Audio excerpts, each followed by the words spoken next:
Gelombang reshuffle kembali mewarnai perjalanan Kabinet Merah Putih di bawah kepemimpinan Presiden Prabowo Subianto pada Senin 8 September 2025. Dalam perombakan kali ini, ada 5 menteri yang resmi dicopot dari jabatannya.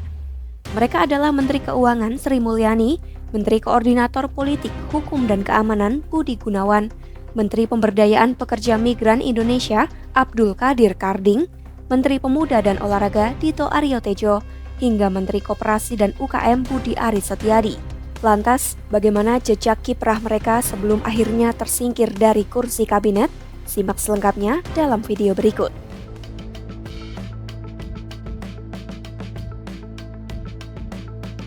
Pertama, Menteri Keuangan Sri Mulyani Indrawati. Ia lahir di Bandar Lampung pada 26 Agustus 1962 dan merupakan anak ketujuh dari 10 bersaudara dari pasangan akademisi Universitas Negeri Semarang. Sejak kecil, Sri Mulyani dibesarkan dalam lingkungan yang menjunjung tinggi pendidikan. Setelah lulus dari SMA Negeri 3 Semarang, ia melanjutkan studi ke Fakultas Ekonomi Universitas Indonesia. Pada 1986, ia meraih gelar sarjana ekonomi dan pernah aktif sebagai asisten pengajar di UI. Karir akademiknya pun berlanjut ke luar negeri. Pada 1988, ia menjalani studi pasca sarjana di University of Illinois at Urbana-Champaign, Amerika Serikat, dan berhasil meraih gelar Master of Science pada 1990 serta menyelesaikan program doktoral 2 tahun kemudian. Setelah itu, Sri Mulyani kembali ke Indonesia dan mengabdi sebagai dosen di UI. Pada 1998, Sri Mulyani ikut menandatangani Deklarasi Penyelamatan Ekonomi Indonesia bersama ekonom terkenal. Langkah ini membuatnya dilirik Presiden Abdurrahman Wahid yang kemudian menunjuknya sebagai Sekretaris Dewan Ekonomi Nasional pada 1999. Kiprahnya berlanjut ke level internasional. Ia pernah menjadi konsultan USAID, mengajar di Amerika, dan menjabat Direktur Eksekutif IMF mewakili 12 negara ASEAN. Sekembalinya ke Indonesia, ia kembali aktif di UI. Popularitasnya meroket saat masuk Kabinet Presiden SBY. Pada 2004, ia menjadi Menteri Bappenas sebelum pindah ke Menteri Keuangan. Kepemimpinannya membuatnya dilantik sebagai Direktur Pelaksana Bank Dunia pada 2010. Di tahun 2016, Presiden Joko Widodo memanggilnya pulang untuk kembali menduduki posisi Menteri Keuangan hingga periode kedua. Prestasinya dikenal secara global, ia dinobatkan sebagai Best Finance Minister in Asia dan Finance Minister of the Year in the World pada 2006. Namanya juga masuk dalam daftar 100 perempuan paling berpengaruh versi Forbes pada 2008 dan 2009. Penghargaannya terus berlanjut. Pada 2018, Sri Mulyani mendapat 2 pengakuan dunia, Best Minister in the World dan Finance Minister of the Year. Yang kedua, Menko Polhukam Budi Gunawan. Budi Gunawan lahir di Solo, Jawa Tengah pada 11 Desember 1959. Pendidikan menengahnya ditempuh di SMA Negeri 3 Teladan, Jakarta, sebelum melanjutkan ke Akabri Kepolisian di Semarang dan lulus pada 1983. Karirnya dimulai sebagai Kapolsekta Tanjung Karang Barat, Poltabes Bandar Lampung tahun 1986. Setelah itu, ia banyak berkarir di bidang lalu lintas, antara lain menjadi Kasat Lantas Poltabes Palembang pada 1992 dan Kabak Lantas Polwil Lampung pada 1995. Namanya mulai melonjak ketika ditunjuk sebagai ajudan Presiden Megawati Soekarno Putri pada 2000 hingga 2004. Selepas tugas tersebut, ia menduduki berbagai jabatan strategis di kepolisian. Di luar jalur kepolisian, Budi Gunawan juga menyelesaikan S2 di Universitas Satyagama dan meraih gelar Doktor Ilmu Hukum di Universitas Trisakti. Titik tertinggi karirnya terjadi saat Jokowi mempercayainya sebagai Kepala Badan Intelijen Negara pada 2016. Posisi tersebut diemban Budi hingga 2024 sebelum kemudian dipilih Presiden Prabowo untuk menjabat Menko Polhukam. Selanjutnya, Menteri P2MI Abdul Qadir Karding. Ia lahir di Donggala, Sulawesi Tengah pada 25 Maret 1974. Abdul merupakan alumni Fakultas Perikanan Universitas Diponegoro Semarang dan melanjutkan studi Magister Ilmu Politik di Universitas Nasional Jakarta. Sejak kuliah, Karding sudah aktif berorganisasi dan bergabung dengan PKB. Pada usia 26 tahun, ia terpilih menjadi anggota DPRD Jawa Tengah dan menjabat Ketua Komisi E.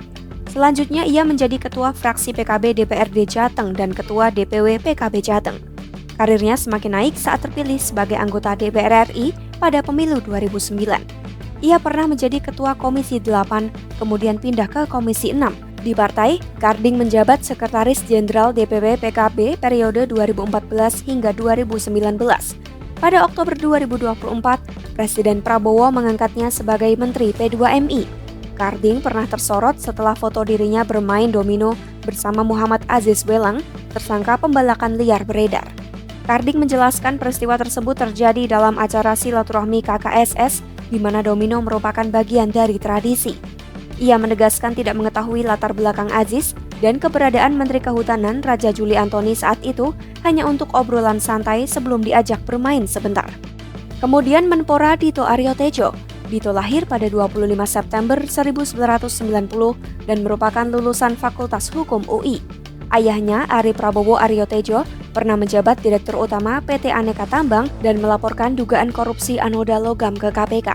Dito yang berasal dari keluarga pengusaha mulai berkarir politik dengan bergabung di Partai Golkar pada 2016. Ia menjabat Ketua Lembaga Pengembangan Kreativitas dan Inovasi pada 2019 hingga 2024, tim ahli Menko Perekonomian Erlangga Hartarto pada 2022, dan aktif di dunia olahraga melalui ISI DKI Jakarta serta pendirian Run Sport. Dito juga pernah memimpin organisasi sayap Golkar AMPI.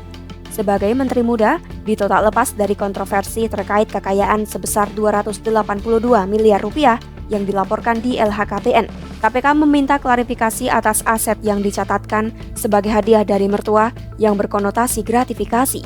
Dito juga disebut dalam persidangan korupsi proyek menara BTS 4G Baktikominfo ketika terdakwa Irwan Hermawan mengaku ada aliran dana 27 miliar rupiah kepadanya. Namun Dito membantah keterlibatan dan mengaku tak pernah mengenal Irwan. Yang terakhir, Menteri Koperasi Budi Aris Setiadi. Ia lahir di Jakarta pada 20 April 1969 dan merupakan lulusan Ilmu Komunikasi UI. Budi lalu melanjutkan studi magister di bidang manajemen pembangunan sosial di kampus yang sama. Saat menjadi mahasiswa, Budi aktif berorganisasi, pernah menjadi Ketua BPM Visip UI dan Presidium Senat Mahasiswa UI pada 1994 hingga 1995. Pada era reformasi, ia turut aktif sebagai aktivis dan ikut mendirikan KBUI serta harian bergerak pada 1998. Budi juga terlibat di organisasi politik dan relawan, termasuk sebagai Ketua Umum Projo sejak 2014. Dalam politik, Budi Ari pernah menjabat Ketua Balitbang PDIP DKI Jakarta dan Wakil Ketua PDIP DKI Jakarta periode 2005 hingga 2010. Di luar aktivisme, Budi juga berkarir di dunia bisnis sebagai Direktur Utama beberapa perusahaan seperti PT Mitra Lumina Indonesia, PT Sarana Global Informasi, dan PT Mandiri Telekomunikasi Utama. Ia juga punya latar belakang jurnalistik dengan pengalaman sebagai wartawan di media Indonesia Minggu dan Mingguan Kontan. Pada Mei 2025, nama Budi Ari terseret dalam surat dakwaan kasus suap terkait pengamanan situs judi online yang menjerat Zulkarnain Apriliantoni, orang terdekatnya. Dalam dakwaan, disebutkan ada kode setoran untuk Budi Ari yang disalurkan melalui bendahara bernama Alwin. Kode tersebut dikenal sebagai bagi PM dan CHF yang merupakan bagian dari setoran untuk Zulkarnain dan Budi Ari.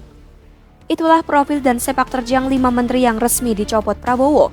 Perjalanan panjang mereka di dunia politik, ekonomi, hingga pemerintahan kini meninggalkan catatan tersendiri dalam sejarah kabinet. Simak terus informasi terkini dan berita terupdate hanya di YouTube Kompas.com.